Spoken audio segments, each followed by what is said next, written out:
Olá, graças e paz. Mais uma manhã com vocês neste quadro Café com Reflexão. E eu quero trazer como referência bíblica para a reflexão, não da referência, mas de um contexto histórico mesmo da igreja. Salmo 53, versículo 1, que diz o tolo no seu coração, Deus não existe. E com isso, pegando esta premissa deste versículo do Salmo 53, a primeira parte, logo do versículo 1,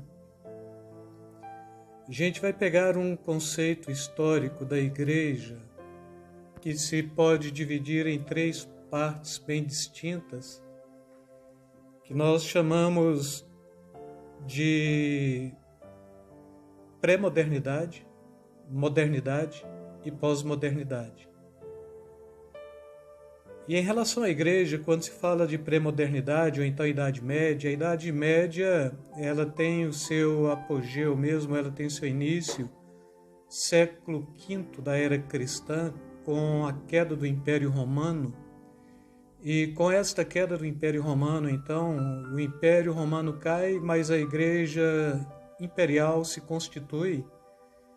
E esta igreja, então, é quem dita as normas, é quem traz toda a estrutura do ponto de vista do pensamento, do ponto de vista da política, do ponto de vista da ordenação do rei, do ponto de vista da verdade científica, porque tudo se fazia dentro da igreja ou por pensadores da igreja, e qualquer possibilidade que viesse a questionar a autoridade da igreja, fosse no campo da ciência, fosse no campo da teologia, fosse no campo da filosofia. Então, a igreja ela também tinha este aspecto punidor, e o contraditório não podia existir neste contexto. Qualquer pessoa que tentasse intentar contra as verdades da igreja constituída, como igreja imperial, como igreja apostólica, como igreja romana, esta pessoa ela poderia ser morta, poderia ser torturada no mínimo, poderia ter que fazer o que a gente chama de retratação da fé, não é? E com isso a gente vai perceber uma igreja que, por obrigação mesmo, Deus tem que ser o centro da humanidade. E a gente pega aqui do século V mesmo da era cristã, com a queda do Império Romano, até século XV também da era cristã, o que a gente vai perceber é que esta igreja tem um período de 1000 anos. Para alguns pensadores, este conceito é chamado de Idade das Trevas. Para outros pensadores, este conceito teve um grande avanço do ponto de vista do pensamento, porque a filosofia era feita dentro da igreja, a ciência era feita dentro da igreja, a teologia era feita dentro da igreja, e o contexto central daquilo que começa lá no segundo século mesmo, segundo para terceiro século, por um pai da igreja chamado Cipriano. Fora da igreja católica não há salvação. Então isto vira regra de fé, e quem negasse qualquer realidade da fé da igreja como centro de informação espiritual, cultural, intelectual e científico, então com certeza esta pessoa não tinha salvação. De repente a gente sai desse período da pré-modernidade ou Idade Média também, e a gente cai dentro de um período da modernidade. A modernidade ela começa aí por volta do século XV para XVI, e assim as pessoas têm muitas informações para trazer o início da Idade moderna, mas eu gostaria de trabalhar a Idade Moderna como sendo o ponto ápice mesmo, que é a própria Reforma Protestante, não é? E pela Reforma Protestante, principalmente posteriormente com Calvino, o conceito do que nós chamamos hoje de capitalismo, ele se expande mesmo. Então, assim, a gente vai perceber a Idade Moderna tendo esta característica de início com a Reforma Protestante. Mas antes da Reforma Protestante, eu diria que alguns fatores ajudaram, como a revolta da Europa mesmo, a nação europeia já saturada, não da existência de Deus, mas de como a igreja propunha a existência de Deus, então começa a criar alguns movimentos chamados de humanismo, renascença, iluminismo, né? A própria criação da imprensa que permitiu a impressão do primeiro livro mesmo, né? Nessa criação da imprensa por Gutenberg, que foi a própria Bíblia, o primeiro livro a ser impresso então pela imprensa foi a Bíblia. E assim, começa a idade moderna justamente com esse contexto do iluminismo, humanismo, renascença, a própria reforma protestante, o próprio capitalismo surgindo de dentro do conceito calvinista mesmo. E com isto a gente vai trabalhar aí um período desta idade moderna, mais para o século XVIII e XIX, sendo o século também em que, enquanto na idade da pré-modernidade Deus era o centro, ou na Idade Média Deus era o centro, chegando nesse período da modernidade, o homem é o centro, porque a razão cultural, a razão do pensamento, a razão do humanismo, o homem como sendo a militância de governo e de poder mesmo, do iluminismo, saindo pressupostamente da idade das trevas, não é? Então, o homem tinha liberdade para clarear a sua mente, para pensar e para cogitar as suas possibilidades.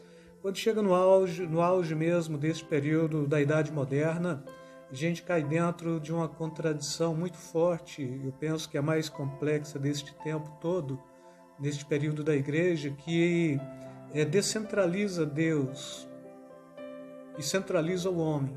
Então, enquanto na idade da pré-modernidade, o homem era o centro, no período da modernidade, que a gente pega aí de século XV mesmo até meio do século XX, a gente vai perceber que o homem é o centro, e principalmente aqui 1900,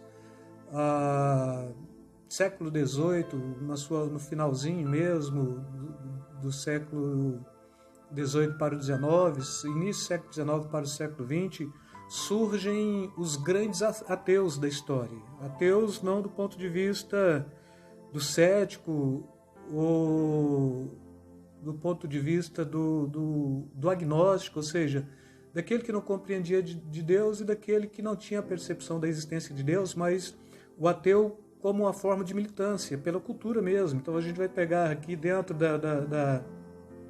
do conceito de pensamento filosófico mesmo, a gente vai pegar o próprio Freud como sendo um grande ateu. Dentro do ponto de vista da filosofia, a gente vai pegar o próprio Nietzsche, né?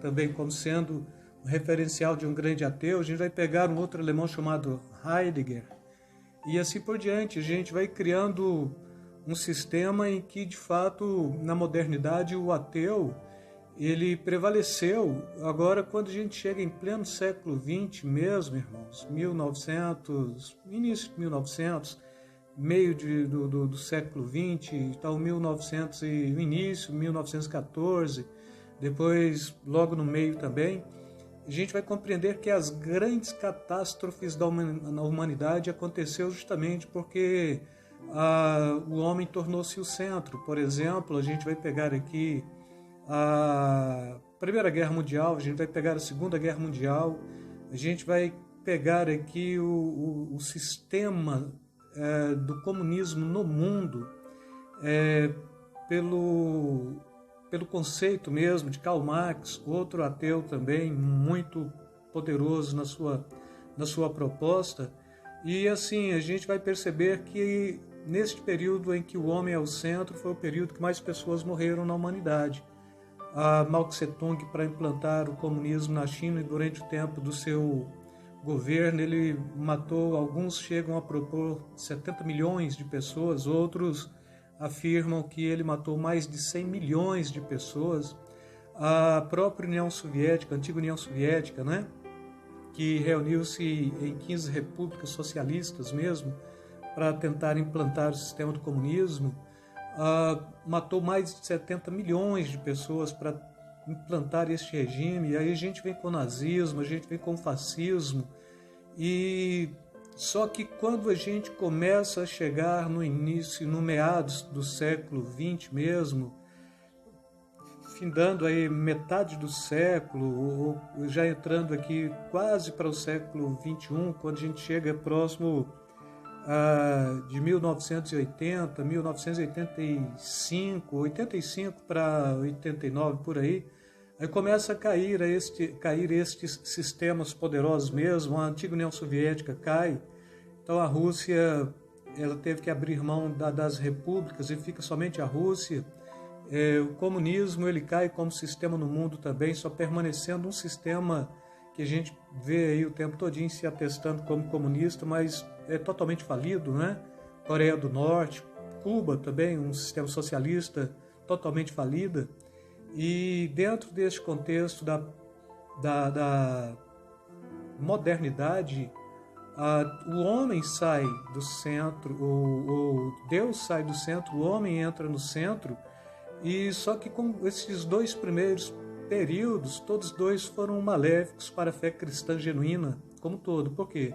Porque enquanto Deus era o centro, necessariamente não se tinha um conhecimento teológico e aprofundado, não se tinha uma fé piedosa, mas que tinha uma religião instituída, e esta religião era tão poderosa que ela constituía e ela destituía reinos, que ela pensava a ciência, ela pensava a cultura, e ela pensava todo tipo de possibilidades que pudesse trazer um conceito que mais corroborasse com aquilo que de fato era pregado dentro da igreja. E muitos homens morreram na fogueira, muitos homens teve que negar o seu pensamento, o seu ponto de vista. Um dos exemplos crítico mesmo desse período da Idade Média é que cria o sistema do geocentrismo, ou seja, a Terra é o centro do universo, os demais planetas, inclusive o Sol, giram em torno desta Terra. E posteriormente, quando alguém fala, não, na realidade é o oposto. Na realidade, a Terra não é o centro do universo, o Sol é o centro do universo e todos os demais planetas giram em torno dele, e isso daí matou muita gente. E então a igreja ela despreocupa com aquilo que era a sua proposta central, era conduzir o reino de Deus, manifestar o reino de Deus e a glória de Deus, e vai se preocupar como uma condução do mundo do ponto de vista mais político e imperial do que propriamente teológico e espiritual.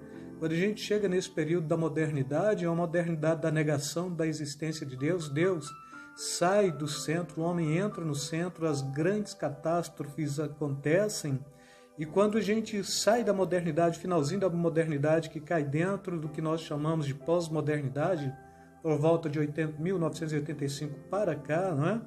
Alguns chamam de pós-modernidade, outros de auto-modernidade, outros de modernização reflexiva.